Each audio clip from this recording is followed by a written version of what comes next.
How are you doing? Great.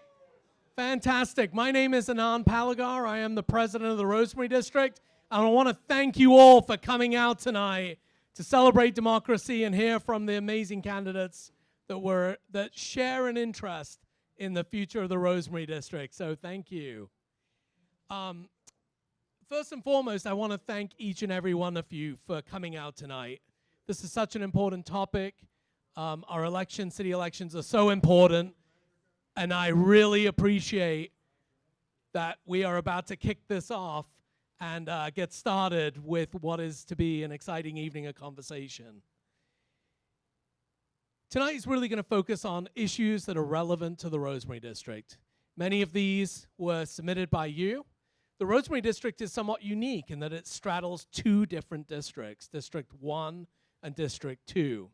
In District 1, we have our current commissioner, Kyle Battie, and we have two candidates who are running as well, Melissa Furman and Sequoia Felton.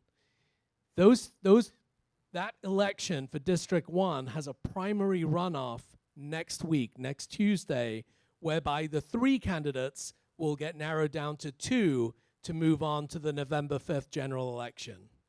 Those of you that are in District 2, which is really south, the corner of Fruitville and 41, and then west of 41 down Boulevard of the Arts. That election is between current mayor Liz Alpert and candidate Ron Kashden. That election will take place on November the 5th only. So those of you who live in District 1, you have a primary next week with the general election on Tuesday, November the 5th. Those of you in District 2, Tuesday, November the 5th only. Make sense? Got it? Thank you. I want to take a second to recognize our candidates. Anyone who runs for public office puts themselves out there in a very, very open way. And I've got to say, to do that in today's world takes a lot of courage and a lot of grace, because you are really hanging yourself out on a shingle, hoping the community will buy into you, your oath, your promises, and everything else. And so I believe our candidates deserve a huge round of applause as we welcome them to the stage for their willingness to run for public office in today's day and age. So let's go ahead and welcome our candidates to the stage. Do you want to go up and grab? I'm going to ask them to come up and grab their seats. They know where they're all sitting.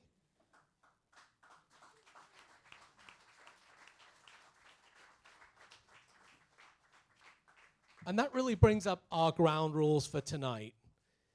The questions that we're going to ask them are sourced by you. Many of you submitted questions as you registered. Some of you have emailed them since.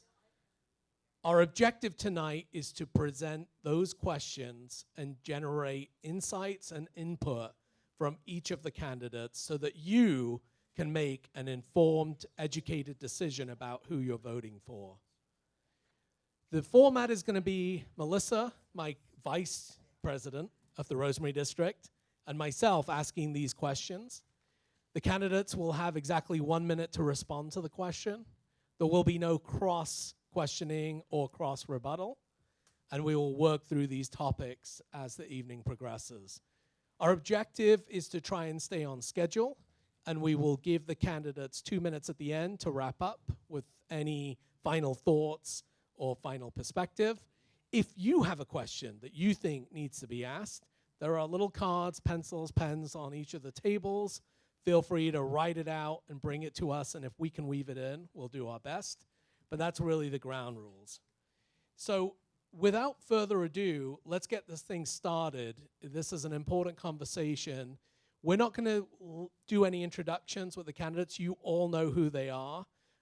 They were in your invite. They were in the RSVP you filed tonight. So I am going to turn it over to my partner in this evening, Melissa Laughlin, and let her kick things off. Melissa, take us away. Thank you. We're going to kick it off right now and just dive into the question. So as everybody in this room knows, the amount of development going on in the Rosemary District right now is unprecedented. And increasingly, we're hearing from people in the room and our neighbors and community how important it is, amidst all this development, to preserve aspects of our neighborhood's history. And right now, there are two pressing issues related to the preservation of this neighborhood's history. One is the proposed demolition of the Colson Hotel. And two, the naming of our new park right around the corner, which the RDA recommends in line with our guiding principles, is named in a way that honors our unique history. So the question, candidates, is what's your view on the role that history should play in this neighborhood? And what's your stance on the Colson Hotel and the naming of the park? Melissa Furman, let's start with you. Well, there is a lot of history in this neighborhood, and I think we have to be aware of it, and we can't lose it. As far as the Colson Hotel goes, I am totally against a demolition permit for that building. It needs to be restored and brought back to its glory. And what really upsets me with what's going on right now over there is the fact that nobody seems to be enforcing the state laws as far as vagrancy, and there's a lot of people on the street right there. And it's not a problem in the rest of the neighborhood. I often joke with my husband when we drive past that maybe the owner's paying some guys to hang out there all day. But I think we need to start enforcing codes around the city also. They were written for a reason, and they should be enforced. But no, the Colson Hotel has to remain a viable piece of our history. It was a Green Book hotel, so it's not only a local history site, but it's also a national historical site that needs to be kept. As far as what was the other question? It was The naming of the park. Excuse me, the naming of the park. oh, I'm all for the naming of the park to Overtown because it's part of our history, and we cannot lose Great, history. and actually time's up, so I apologize. We're just getting, you'll see the 60-second timer up here. But thank you for that response. We're moving very quickly with this. And Sequoia Felton, I'd like to go to you. I'll repeat the question once more. What's your view on the role that history should play in this neighborhood? And what's your stance on the Colson Hotel and the naming of the park? You have you have 60 seconds. I'll start with the park. The park is historic, so I think we should definitely keep it somewhat over to the level of Overtown, because Overtown is the history of district for Rosemary now.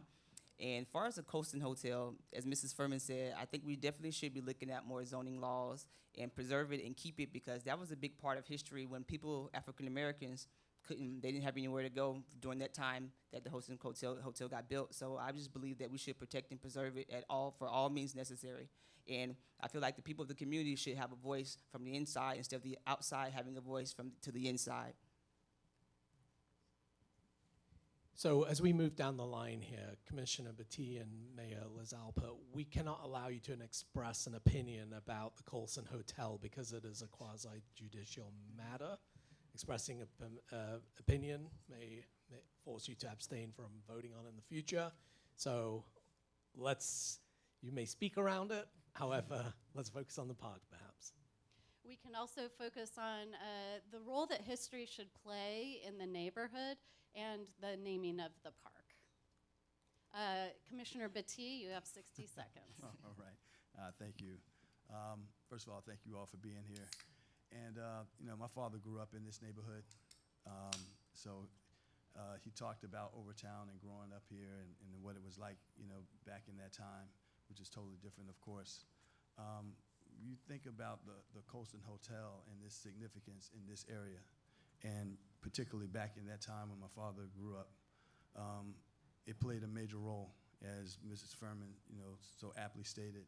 It was on the Green Book, registry, and that was something that African Americans, looked forward to when they went into towns like Sarasota. It's important that we preserve our history. We talked about that yesterday with the TDR and transfer of development rights, which could possibly help the Colson Hotel. But as I like to say, it's important that we honor our past, protect our present, and shape our future. So, thank you. Thank you. Mayor Alpert? Oh, I'm sorry. Yeah, as Anand said, the Colston Hotel is going to be coming before the commission on a quasi-judicial hearing.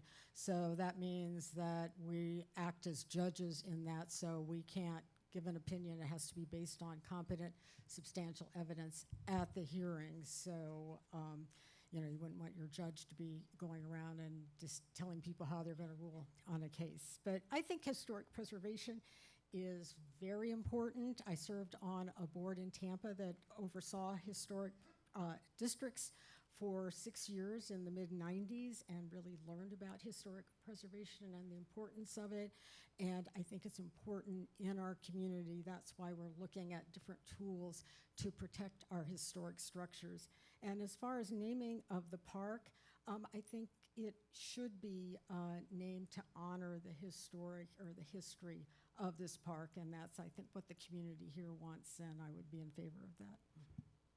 Yep. Thank you. Ron, would you like the question repeated? Nope. Okay. Nope. 60 seconds. Thanks. Can everybody hear me? This has worked great. So first, shout out to David Lowe, because for the park, I agree with his recommendation with Overtown Square. I think that is, you know, it represents the history of Overtown and just kind of a nice tribute. Related to the Colson, being a candidate, I can say yes, we should absolutely, positively keep it. But the city needs to do more about historic preservation. We have a historic preservation board, we have a historic preservation ordinances, and some parts in Rosemary, you can see we have lost that history, the rich culture that we had, because the commission wasn't paying attention. And the McAlpin House was a good example of that, where the Historic Preservation Board didn't want to tear it down, but our commission overrode it. Thank you very much, candidates and elected officials. According to our survey, we polled our audience, and affordable housing was tied as one of the highest priorities in the survey. Given the unprecedented rise in housing costs, rents in our neighborhood over the last 4 years, how they've risen, what proactive measures are you going to implement to ensure the availability of attainable and affordable housing options for existing residents and a diverse workforce, particularly including young people, to work and live in the downtown community? And I'm going to start on this side, on the right here. Okay, so we absolutely have to focus on workforce housing, which is different than attainable housing. I think our commission has missed the target with that. And one of the things that I do want to do is try and fix those ordinances to be more focused on our workforce. Because if you take a look at attainable, and that's related to the handout that I had over there, you can see the salaries and where we missed the mark. There are many different ways that we can work on that. We can help facilitate ADUs to give more density. We can work with ship and sail, and the Homeland Heroes are the other government programs that will add to city dollars. Mayor Alpert? Actually, the City Commission really has been focusing a lot on affordable housing.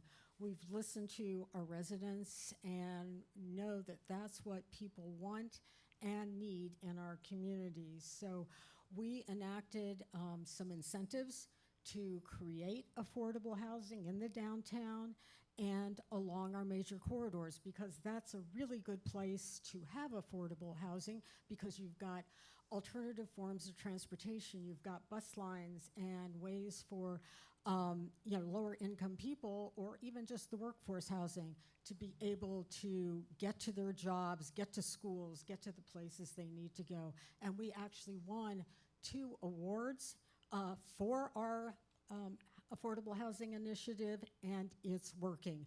We are creating affordable housing. We've got 478 right now in the works.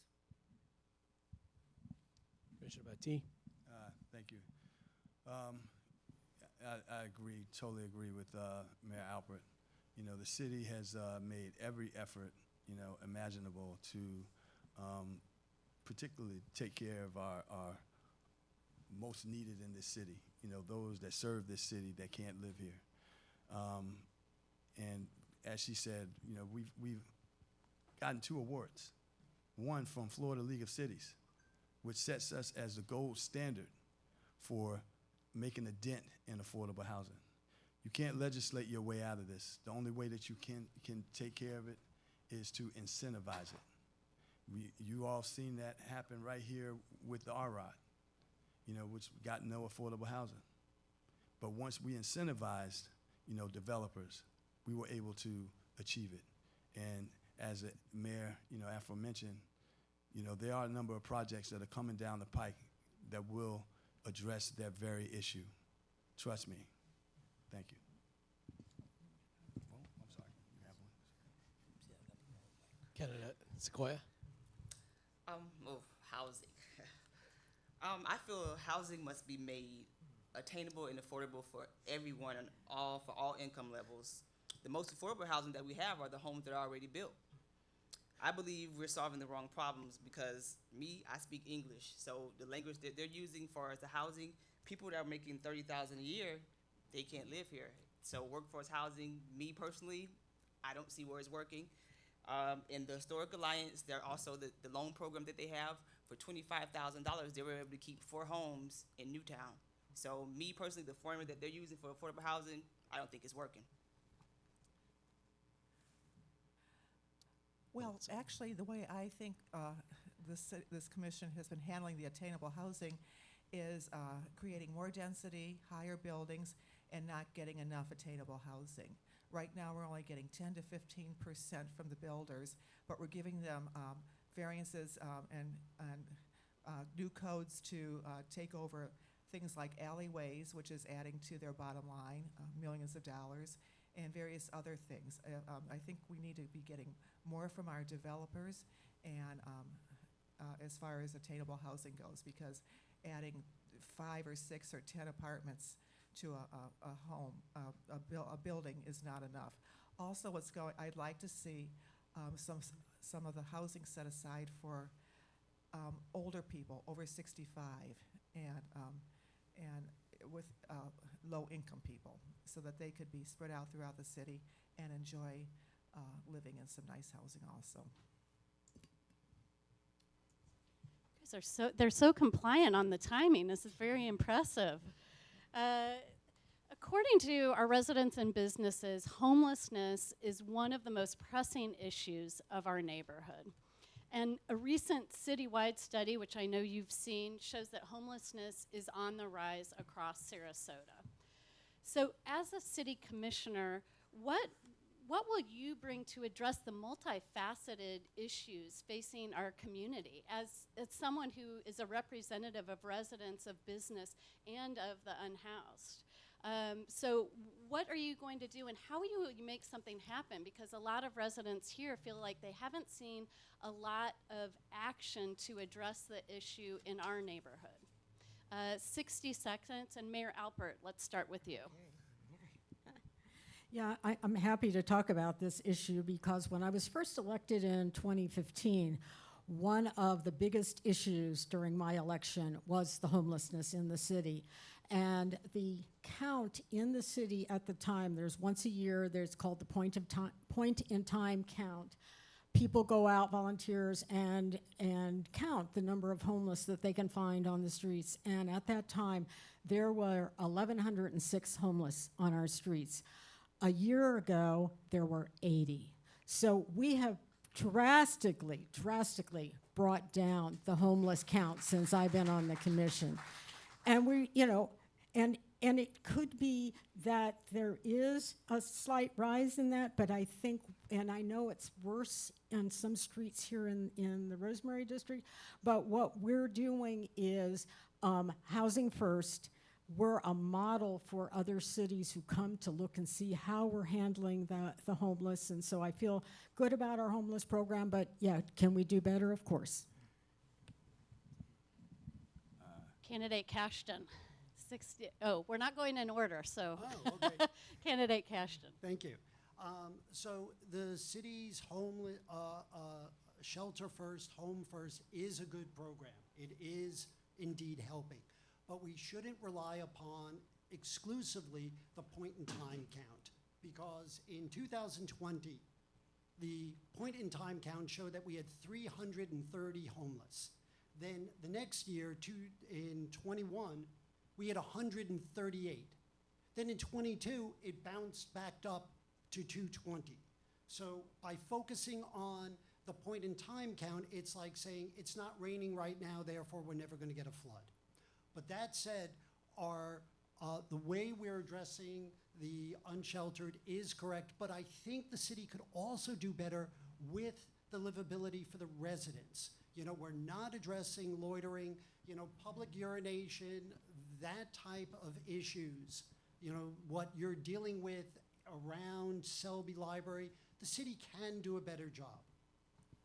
Thank you. Candidate Felton. I would say first, let's humanize the issue as well. And I volunteer at the Harvest. So, you know, I work with single moms, parents, single dads. So, and I feel like they're human beings. So, like, you know, to Mr. Kashden's point, as far as the loitering and the urination outside, I feel like we should do more to address. Maybe we need to open up more, like, you know, mental health facilities for people that are homeless, because a lot of those people who are homeless, majority of them are dealing with mental health issues, and nobody really wants to deal with them or be bothered with them most of the time. So maybe we should just try a different program. I mean, I know we have the HOT program, which seems to be working, but I feel like we should definitely humanize the issue a little bit more.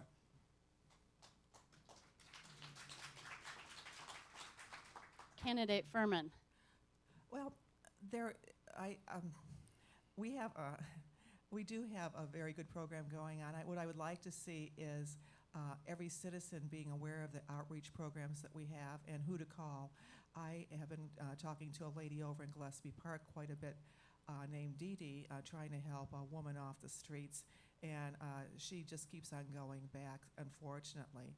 So I don't know I don't know if there's an answer for some of those people. And as Sequoia said, part of it probably is a mental health issue, and this woman actually has some very bad health issues also, colostomy bags and things like that, and she should not be on the street. But you can't force someone to get off the street, unfortunately. You can just try to help. And I think the city right now is doing a great job of with what they have to work with. But we probably could do more, and I think we need to address it. And I also agree with Ron. We should enforce codes so that. Thank you. Commissioner Battie. Thank you. Yeah, homelessness is, it's a moving target. And myself, having dealt with homelessness, having been homeless myself, trust me, it's not something that anyone wants to have happen to them. And to Ms. Felton's point, we need to humanize it. You think of a city of 57,000 plus, and as the mayor said, we have 200 and so, or Mr. Kashden. Listen, we could be a lot worse than a number of places. And our outreach team does a great job, a phenomenal job. We spend over $1 million a year on our homeless outreach team. We have 5 officers, all trained to deal with the homeless issues, and 3 social workers.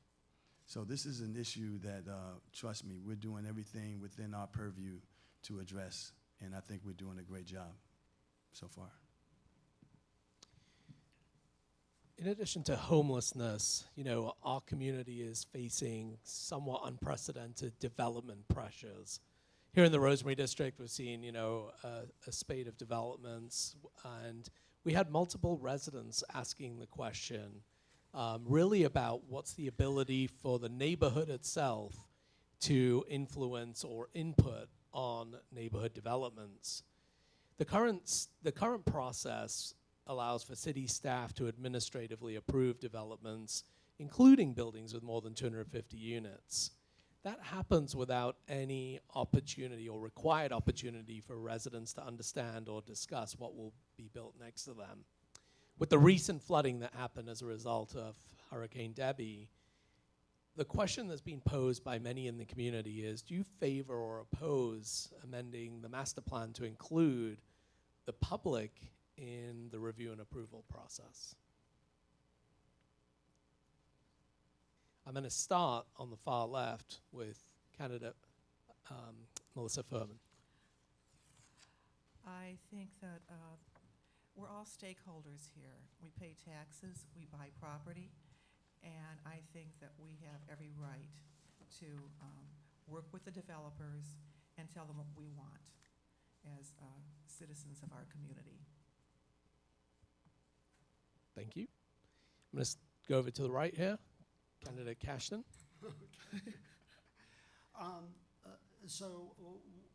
Basically what Anand was getting at is something called administrative approval, which occurs with the buildings in the Rosemary district as well as downtown. And the idea is, if the zoning is designed and specified with enough details, then the building's already been defined and the public really doesn't need to weigh in.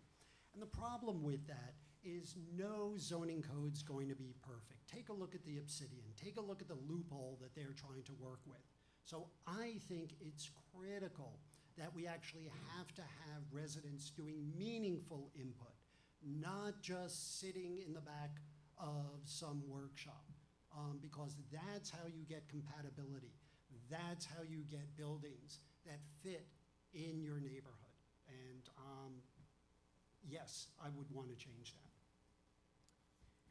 Commissioner Battie. Yes, thank you. Well, as we know, administrative approval, is a hot topic a lot of times. If the zoning is what it is, you're allowed to build by right what it is you like. Now, speaking to our leadership and our current city manager, Mr. Marlon Brown, we will be working with CCNA, Mr. Jim Ludwig, to draft something and come back to the commission to see what we can do to include citizens' input even in the administrative process. So we are looking to that. We do know and feel that citizens' input is imperative and important because it is listen, it's in your neighborhood. It's going to be built next to you. So yeah, we're doing everything that we can. I know this commission to include citizens' input into projects. So we'll be looking at that in the future. So that will be brought to us. Mayor Alpert. Well, I think Commissioner Battie pretty much said what we're doing at the commission in terms of looking at what we can do to give meaningful community input.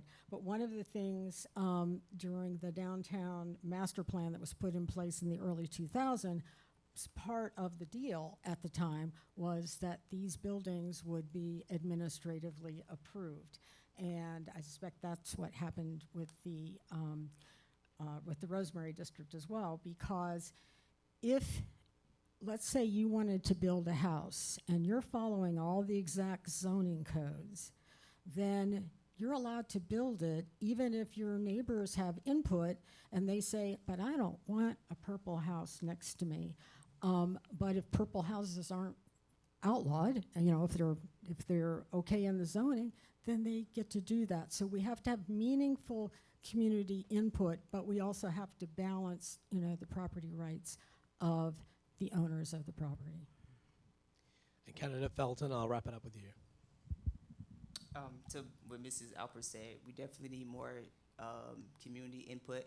And I would be in favor of everyone following the existing plan because I said before, I just feel like, developers are coming in and they're rewriting the rules. They're playing by their own games and they're not really having the community input. They are not asking, questions. So I just feel like, I'm definitely in favor of them sticking to the existing plan that we have now. And the existing plan The being, downtown master plan. and just to build on that, the existing plan being that they would be allowed to build anything following the rules. I wouldn't say anything, but just follow the rules and build responsibly. Got it. Thank you.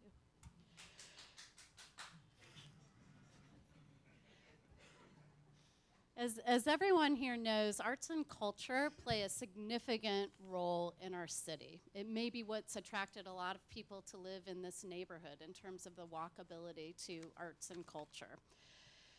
Designs for a new world-class performing arts center are underway. The center would be located just steps away from our neighborhood. The community is really divided on this issue. Some people think that it would be an incredible asset for this community and a catalyst for economic development and small business development. There are others who are against the investment and think it won't be good for the neighborhood. Where do you stand on this issue, and what actions will you take? Candidate Felton, let's start with you. I feel like we should prioritize local art and culture, for one. $500 million to me is a lot of money, and our local artists need our help, for sure. And I support using our tax dollars wisely and thoughtfully. So, and as everyone knows, Sarasota has been synonymous for arts and culture. As far as John Ringling came here, and that started a world of arts and culture. So I feel like we should prioritize local artists first, and spending $500 million, I just don't see the point.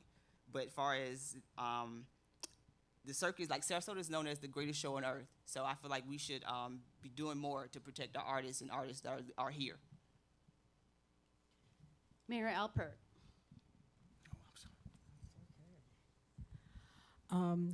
I feel really good about my record on the arts and cultural institutions that we have here in the city. In my entire term, I have tried to work with the local arts and cultural institutions to keep them in our city and not chase them out of town. I believe that a new performing arts center is exactly what we need to keep our region the arts and cultural hub for, for the city and the region. The estimate is it'll be a $150 million economic impact to our city, 30% more than the Van Wezel. The Van Wezel was great in its day. It's 50 more years old now. We need a facility that will last us the next 50 to 75 years that can handle modern productions and really keep us at the forefront of arts and culture. Commissioner Battie. Yes, great question. As we know, arts and culture is a part of our identity. And the Van Wezel, as presently constructed, buildings are what they have a life expectancy of, say, 50 to maybe 70 years. And when they're on the coastline with saltwater intrusion, water intrusion, and so on, that becomes an issue. Now, we're at the juncture right now where we are in need of a performing arts center. Not because we want to, but because the citizens and the people that visit this great city deserve it, or what have you. All right, so we've seen how arts and cultural institutions have left the city and gone out to the county. Trust me, make no mistake about it. If we do not do something about the new Performing Arts Center or the Van Wezel, we will be approached by the county because they have the money. And they will say, if the city doesn't want to do it for you, we'll do it. And they'll take it right out to the county, and we will lose another arts and culture institution, and we'll be stuck with putting a lot of money into the Van Wezel. And on page 2 of the Cairns report, it states that the Van Wezel, as presently constructed, cannot be added upon. And time's up.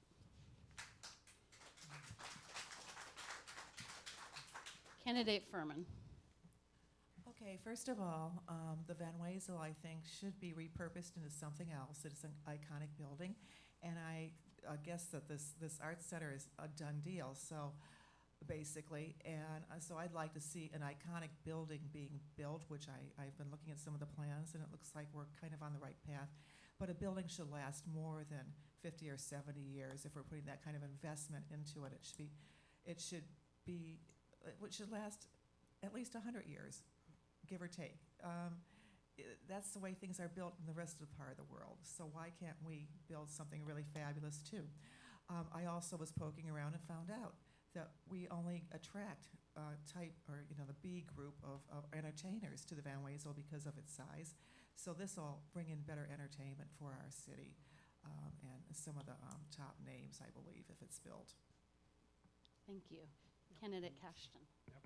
So a lot to unpack, so sorry for talking very, very fast. I do agree that we need to focus on the funding of our organizations. The state has cut funding, the county has cut funding, and they're in need, point blank. And the city is not doing anything to address that funding need. Separately, this is going to be the largest investment that the city has ever made. $500 million, maybe more. And my opinion is we need to do the due diligence. This is a business.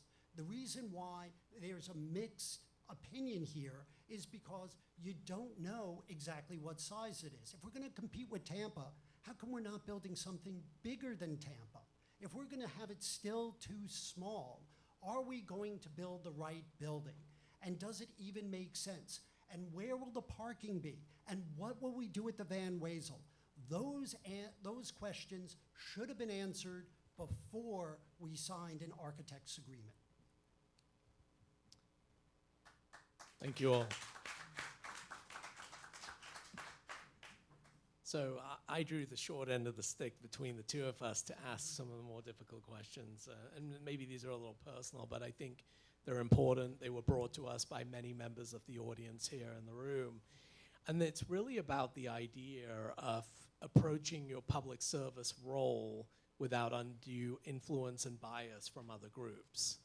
And this can be framed in a number of different ways. And I want to ask each of you a question related to this. I'm going to start. This is very difficult. I'm going to start with you, Candidate Kashden.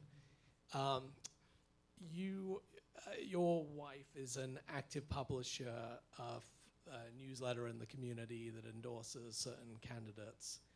How do you ensure that you are going to stay unbiased with respect to your role if you were selected or voted upon in the community? Sure. So once again, a lot to unpack there. So what Anand is talking about is an organization called CityPAC. And what my wife does is she writes the content of the newsletter. This is an organization that's designed to focus on resident-centric issues and resident-centric candidates as an outreach for that. They have separate, just like Reuters, just like the New York Times, just like the Washington Post, they do separate who endorses as opposed to who writes content, and she is separate. For me, like anyone that's in a marriage, you have differing opinions, and Kelly and I, for the people that know us, we have differing views. But it's one of those that the reason why I'm here is to represent the public, to represent the residents. So that is what my focus is. Thank you. CityPAC has cited various scorecards against the current commission. That's one of the tools that they use. And one of the metrics that they use is the amount of developer funding. Mayor Alper, can you speak to the influence of developer funding in your campaign, and what is your response to how it potentially influences you? Yeah, I'm happy to talk about that because I represent everyone in the community, and business owners are also residents of the community. Residents aren't only retirees. We've got working people. We've got all sorts of different people in our community. 10% of our workforce is in the building industry. So, everybody everybody who donates to a campaign has a special interest in that campaign, unless they're, a friend or a relative. I can't be bought. I don't have special treatment of anybody. I never have. I've been doing this job for 9.5 years, and I have always done it with integrity and with ethics, and I don't let who gave me a campaign contribution influence my decision. Commissioner Battie, there was a question raised by several members on the status of a current lawsuit that is pending against you. How do you ensure that that doesn't influence how you govern the city and the status of the lawsuit? I'm sorry, can you repeat that question? Can you share what the status of that lawsuit is, and how do you ensure it doesn't influence you in your governance of the city? Oh, okay, thank you. First of all, I'm sorry, it's under, the law right now in terms of my lawyers. But, to address that, it's an unfortunate situation, and the case has been dismissed per Judge Walker, and it has been appealed, and we'll be going forward, I guess, and going from there. It's kind of uncomfortable because one of the candidates here to my left is, involved in that lawsuit. But, it has no bearing on how I govern whatsoever. I can't, to the mayor's point, I can't be bought. And I state that special interest does not mean special treatment. Everyone that comes into our office or comes to do business before the commission has a special interest. And I have to stay true to who I am, and I have to look myself in the mirror, and I have to be able to go to sleep at night, knowing that every decision that I made affects the citizens, the people that visit this city, and I take that to heart. Trust me. Thank you. Candidate Felton, in your approach, this is the first time you're running for public office. I believe this is the first time you've been to an RDA meeting. One thing that one of the attendants in the room pointed out was that in your campaign launch material, when you announced you're running for candidacy, your photo that was submitted was shared, the stage was shared with a former city commissioner and a neighborhood leader. How do you ensure that you're not being, as a newcomer to the role, how you're not being influenced by past perspectives or those that are, are closest to you in that regard? Well, to that note, first of all, I say I'm my own woman. I have my own brain, so I can think for myself. And the time when they were running is totally different from what we're dealing with right now.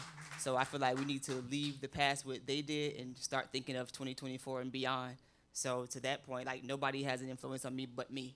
And like I said, I'm my own woman. So I just only take their advice and do what I have to do and listen, because they are the patriots of Newtown in my eyes. But I'm my own woman, so I have my own brain. I make my own decisions. Okay, thank you. Candidate Furman, you've said that you don't take any money from anyone with an agenda, as you phrased it in your campaign material. How are you going to fund this campaign, and how are you going to ensure that you're unbiased in your approach as you potentially enter City Hall? Well, I am self-funding. A few girlfriends that I have lunches and dinners with chipped in maybe $100, $75 along the way. But I am just flying a lot and working hard to finance my own campaign. As you know, I'm a flight attendant. I've been with Delta Airlines for 47 years. And started out as a flight attendant. I've worked my way into the purser position, which means I'm in charge of the aircraft, whether there's a medical emergency or a terrorism or just an emergency landing. I'm in charge of the aircraft and what happens to the people on that aircraft, because the pilots will be too busy taking care of flying and doing what they have to do. So I think I could very well transfer that over into my position as a leader and a commissioner. One of my other duties is to work with a diverse group of people getting them to reach the same goal. I have a different crew every time I go to work. They're different ages, different cultures, and everything else. I bring them together, and we work together As a follow-up to that question, how do you envision juggling being a flight attendant, traveling, overseeing a plane, and managing a city here in Sarasota? Well, actually, one of the commissioners I really truly admire is Jen Aherncock. She works hard. It's a full-time job with her. She's out at every meeting, everywhere around the city, 24/7, and witnessing what she does and how hard she works. At one point, I thought that I would juggle it and fly. And now, if I do win, I probably will have to retire from my career as a flight attendant. And moving down the line to candidate Felton, you have currently a full-time job. How would you manage and juggle the role as is required as a city commissioner? Well, first, and I don't work full time. I work part time. Okay, sorry So for that. Thank you for I'll have clarifying. all the time in the world. That's great. And with respect to the same question, I would like to ask candidate Kashden the same question. You know, what do you do for employment, and what's your dedication to the role? So fortunately, I'm a successful entrepreneur and was able to sell my company. So right now I'm retired. That's how I got into civic activism, being engaged both first with my neighborhood, then with CCNA, and really focusing on residential issues. And, you know, residential issues, I think, are different than developers. You know, developers, when they're working on a building, are focused on the profit motive of their building. And I think that that's different. When developers are coming before the commission, they're asking in a different perspective than the residents. Residents, when they come before the commission, they just want to improve their community. They want to improve their housing. So, Thank you. that- To the two that currently serve the city, can you shed a little light into what it is really like balancing the role of leadership as a commissioner or as the mayor, and what dedication it is required from you? I want to be fair in asking a similar question to you all. Can you repeat the question? Yeah, how do you balance your work life with your city life, and how do you ensure that you're able to fulfill the needs of the city? Well, I've been doing that for 9.5 years, and my husband will tell you is I work like 10 to 12 or more hours every day. I take Friday and Saturday nights off, but the rest of the time, what's helped a lot is I do my law practice from home, so I can, I don't have to go into an office. That saves me a lot of time, so I can kind of bounce back and forth between the two roles. I have a really, really good legal assistant and associate attorney who are really handling most of my law practice. And but since I've been balancing two roles for 9 years, if I'm reelected, I'll probably close my law practice because I'm tired of working 24 hours a day, it seems like. I've been able to do it pretty well. You know, I really focus well. I'm very efficient when I work on things. So I feel like I've handled the role of commissioner and attorney Thank you. in a good way. Commissioner Battie, how do you balance the role of the responsibilities of the city with your job? Well, there is no balance. It's pretty much, work 24/7, to be honest with you. I'm getting calls, 2 in the morning, texts 2 in the morning. No matter where I am, someone's walking up to me, asking me, what can I do about this or what can I do about that? Even things that are completely out of my purview. I mean, I know when I was mayor, I was doing ribbon cuttings out in the county. I even did ribbon cutting in another city, So there's no balance, to be honest with you. I'm a single man, and my work is the residents of the city, you know, and those that visit this city. And that's where my importance lies. And Thank I you. do everything that I can, you know, to. Thank you. All right, now on to the topic of traffic and parking. As so many people in this room have expressed to us and experience really every day, this neighborhood already has a parking problem. And we all see every day also the significant developments going up, and we know that the population is going to increase. We want our small businesses to be served as well as our residents. We want this neighborhood to remain what we think is the best place in the world to live, work, and play. What specific measures, very specific measures, will you propose and make happen to help us get in front of this very serious issue for our neighborhood? Let's start with Commissioner Battie. Yeah, the parking in Rosemary is an interesting conundrum, to say the least. Now I've spoken to and had a great deal of conversation with Mr. William Russell, you know, the Housing Authority. As you know, they own the McGowan Towers right up the street. And we've been speaking at length about the possibility of a garage there at McGowan Towers. And we've added like parking spaces and developments that are going to be coming online here, you know, pretty soon, Bayside, you know, and around the Rosemary district. So, you know, it's a very, you know, interesting situation, and it's not easy to sort of deal with, but we're doing our best. Thank you. Candidate Furman, what specific actions would you take to address the parking issue? Well, with all the development going on and everything, and the obvious parking that is going to be provided by the developers for their residents, maybe we should do what they're doing downtown and also have some public parking in those buildings. I think we want to keep the Rosemary walkable and safe.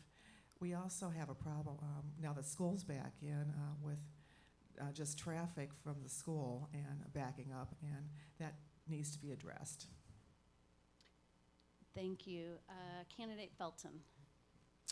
I make sure our police department, the city engineering, and county FDOT, we're aware of trouble spots, and hopefully we can actively work together in addressing the troubled areas where, like Mrs. Furman said, you know, more building, more people, less space. Great, thank you. Mayor Alpert. Yeah, I've heard about the McGowan Towers possibility, the property there.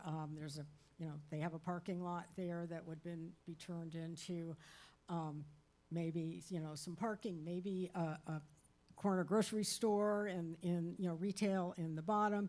So I know that's been talked about for a while, and I think we need to explore that further. But I also think some of the multimodal things that we're doing, I think, is helpful. And I would like to see us get back to having sort of a circulator again, that we had one downtown. It would be wonderful to have it expanded into the Rosemary district, and maybe it was too soon before when we tried it, but I think we could do that again. The e-scooters and e-bikes, I think, help. So everything, each little piece, I think, will help with the problem. But yeah, it is a problem that we need to address in this district. Thank you. Candidate Kashden. Yeah, and it's kind of amazing for the newest neighborhood of the city to be actually having this issue and this problem. I mean, it's not like this is something that goes back a century. We have a long-term planning department, and we shouldn't always be scrambling. I think this commission has been too transactional and focus on one particular project, then they move on, rather than looking holistically. The fact that we were scrambling to get Rosemary a park after it's been built out is troubling. one thing as specifically what we can do, and it's for Rosemary, but citywide. When we have impact fees, and we were just discussing this, the impact fees should be a portion of it, or most of it, go locally to that construction. That's what they used to be designed for. So, You're good. That's someone else's. oh, sorry. So, so it's one of those things that if we did do some holistic planning, look at Golden Gate Point. Right now, they have 8 projects on a cul-de-sac. And that just goes to show you, once again, the transactional nature of what we're currently doing in City Hall. And if we break out of that. A build on that question, and this will be the last question, and then we'll wrap up with your own closing statements. But access to the Rosemary District is somewhat scary at best. Crossing 41 to try and get to the bay, crossing Fruitville to try and get to the core of downtown. How would you go about, what is your proposal or position on how we would improve access, create more connectivity, and ultimately accessibility for those coming in, and for what is the most walkable neighborhood downtown? And I'm going to go down the line. Sure, if that's make okay. it easier. So absolutely, the problem that Anand is talking about is trying to walk across Fruitville or trying to cross 41. It's certainly not a pleasurable experience. It's at times dangerous. And saying that it's an FDOT problem, I find unacceptable. We can build out, whether it's going back to removing the bike lane on Fruitville, to expanding the sidewalks, to giving it a safer, smaller moat that you have to cross, working back with, there should have been pedestrian bridges to get to the bay. That still hasn't been done. We're still waiting for that. So if we focus on the critical crossings, across Fruitville, across 41, I think we can build shade structures at the corners so you're not just standing in the sun, items like that. Thank you. Mayor Albert. Okay. Well, that gives me a chance to talk about Fruitville Road. A few years ago, we tried to do a plan on Fruitville Road to narrow it to 1 lane, add roundabouts between Orange and 41, 1 lane on each side, I'm sorry. And our traffic engineers showed that actually more traffic got through than gets through now, because when you have stoplights, you create a parking lot. And then that whole parking lot goes when it turns green. If you have a roundabout, they keep flowing. So actually it flowed better. It flowed great.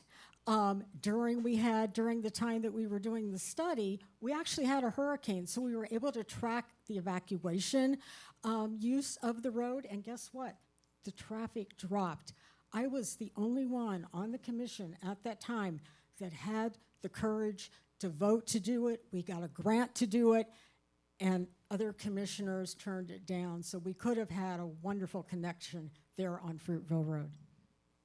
Commissioner And Battie. I will keep pushing for that. I'm sorry, can you repeat the question, sir? The question is really about connectivity in and out of the Rosemary District and how treacherous it is today to cross Fruitville, to cross 41. What are your plans, or what's your vision for how we can address that issue? Well, I know that there's a plan to, create a raised street right on Boulevard of the Arts going over to the bay across 41. That will help mitigate traffic and slow it down, and make it a lot easier for pedestrians to cross to get to the bay. In terms of Fruitville, to the mayor's point, the roundabouts are, a lot of some people have issues with them, but coming from a city and cities that have roundabouts, they keep traffic flowing, and that's what you want. You want traffic to be fluid. You don't want to stop at one red light. the light ahead of you turns green, you get to it and it stops or what have you. That creates congestion. And you know, whether it's an FDOT issue or a city issue or what have you, that's a problem. But roundabouts, I think, in the city and on Fruitville are the way to go. Thank you. Candidate Felton. What was the question again? It's about pedestrian access into and out of the Rosemary district and how challenging it is to cross 41 at times, how dangerous it is to cross 41, and also Fruitville Road. What are your ideas, plans, vision for how to address that issue, the connectivity issue for pedestrians? Is that pertaining to like the road diet issue? Something like that? Possibly. As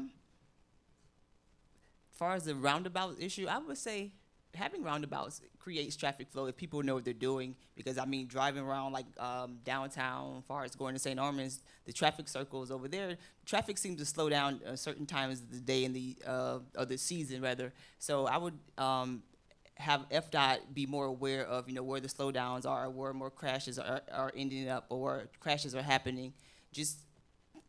I would work with the county and FDOT to see, how can we keep the traffic flow and keep it safe. Great. And candidate Furman.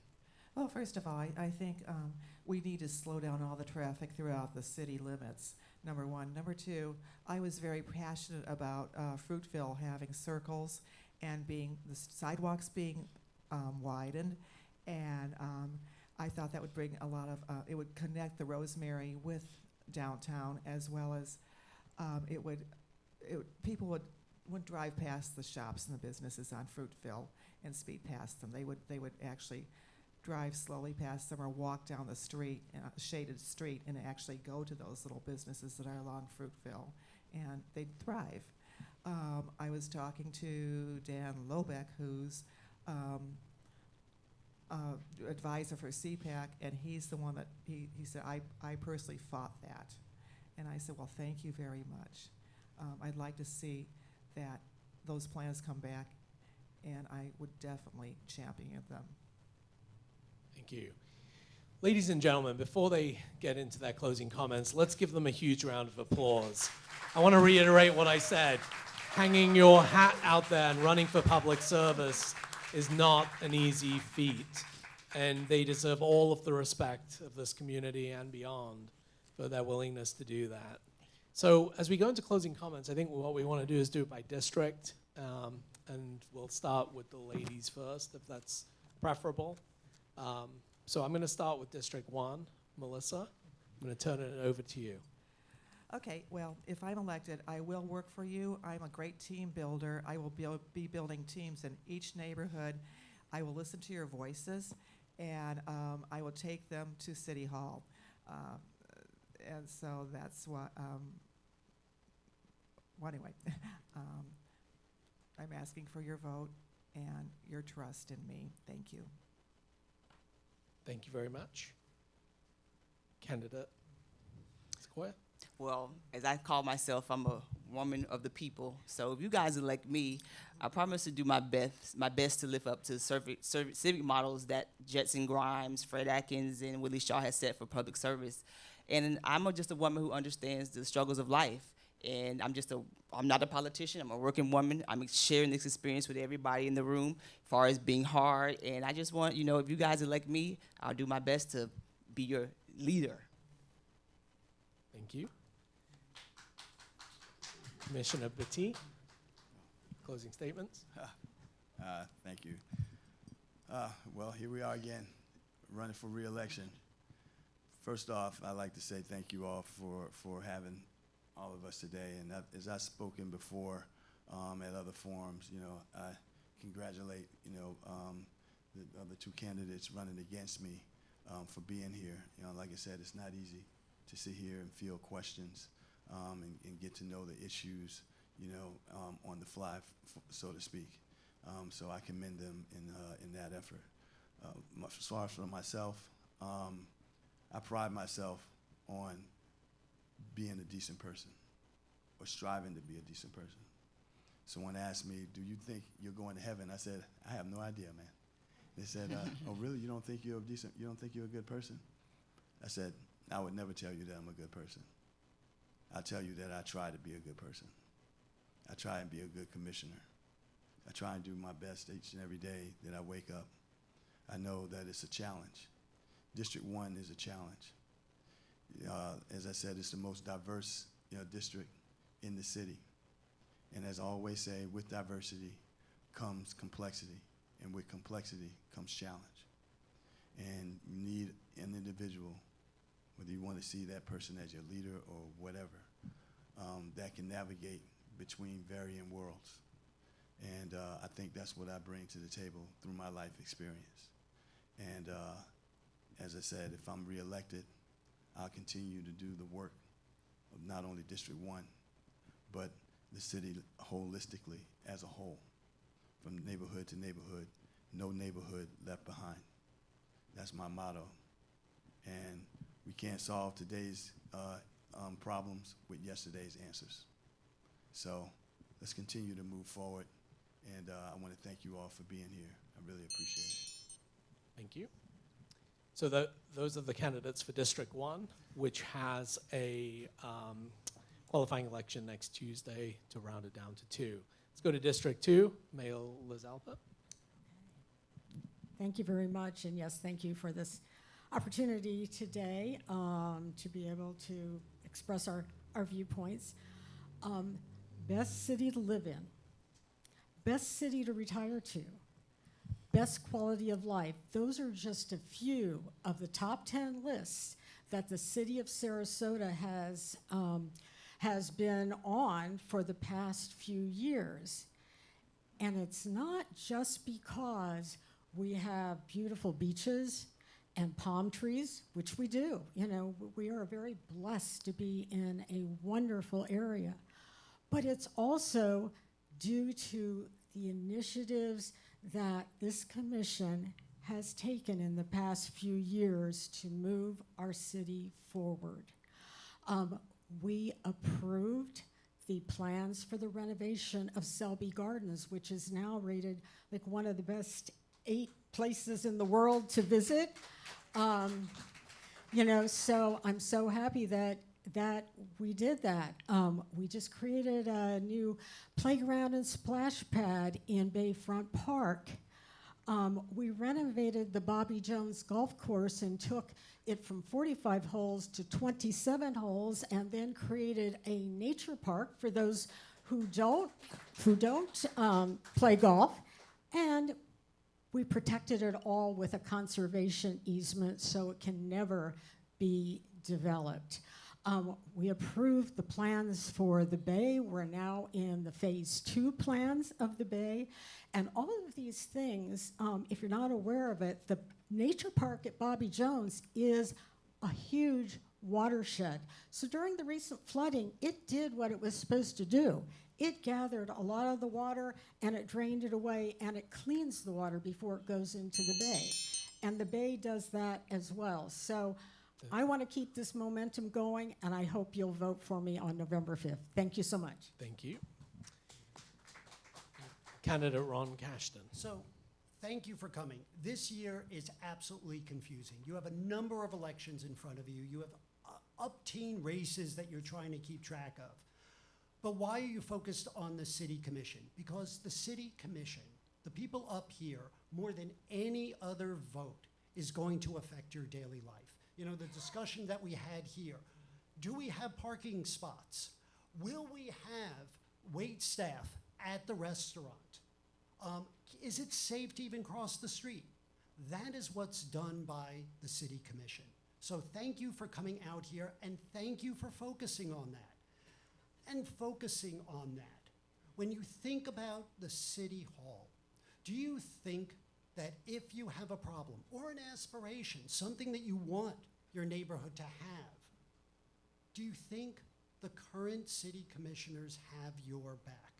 Because that's the main reason why I ran.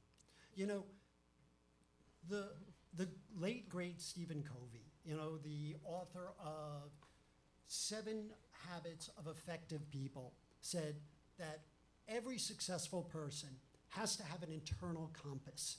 and know their true north. And the reason why that's important is because when you have difficult decisions, and the commissioners do have difficult decisions. I mean, the problems that we're talking about, the reason why we've been talking about them for years, they're not easily solved. But will they have your point of view at heart? And that is why I'm running. I know my principles. And when a difficult decision comes up, I will let them guide my true north to do better for the community, do better for local businesses, and do better for the residents. Because at the end of the day, when you look at the organizational chart, it's the residents that come out on top. Thank you very, very much. Ladies and gentlemen, let's give candidates and current elected officials a big warm round of applause. Thank you for coming out. We know this is not easy. We really appreciate it. In the interest of transparency, there were 2 questions handed to me. I'm going to read them off. They can be taken offline. All of the folks up on the stage have agreed to stick around and network with you for a little bit. There was a question that was, would McCowan Towers be demolished for parking? Mr. William Russell was in the room. I don't know if he's still here, but he would probably be the person to answer. I think the answer to that is no, given the massive renovation that they just did. And there was another question to Melissa and Sequoia just 72 hours ago. Newtown suffered from blasting music, heard 7 blocks around and in front of Jetson Grimes' barbershop, disrespectively until 3 a.m. Do you think the health of our elders will be prioritized as they asked? And a couple more questions here. Would you advocate for ending short-term rentals in all areas except condos like other cities have done to increase immediate availability for workforce housing? Specific strategies of dealing with crime in Newtown, e.g. the Gillespie Park residents eliminated their crime problem. Last but not least, regarding housing options in the downtown realm for workforce persons and families, of the projects circling, they are all rental housing and no one is bringing for purchase options so that people can have an ownership benefit. Also, these projects aren't putting in covered parking, which is helpful given our weather environment in Florida. What are your thoughts and possible solutions for this? Full transparency, those are all the questions that we were submitted. You have the option to network and kind of address those questions. If those of you who asked them want to talk to a candidate, please do so. Thank you again, everybody. This has been amazing, very respectful. I would like to address that Newtown question. I'm going to just ask that maybe you come down and Okay. the person who asked the question, if they could raise their hand so it could be answered directly right over here. Thank you all. Thank you very, very much.